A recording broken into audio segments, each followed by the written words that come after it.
publishing ako nagtatrabaho. Kaya gusto ko yung ginagawa ko.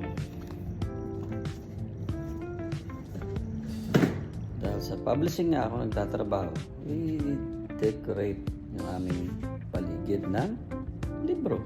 Dahil sa publishing ako nagtatrabaho, suot natin glasses natin para mabasa natin yung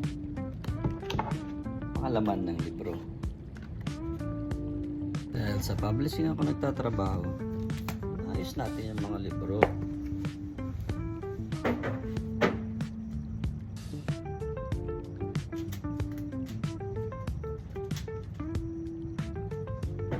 So dahil sa publishing ako nagtatrabaho, siyempre naayos natin yung table natin na walang kalat.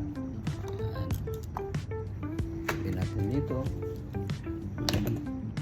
Siyempre yung kapihan natin. Dito natin. Kain natin din mamaya. Wala masyadong kalat. Dahil sa publishing ako nagtatrabaho, panay yung inom natin ng kape.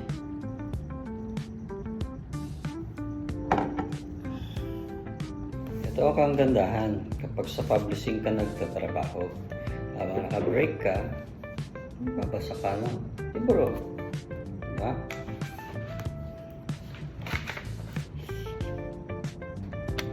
Dahil sa publishing ako nagtatrabaho, hindi ko sinasabi ang strategy ng company.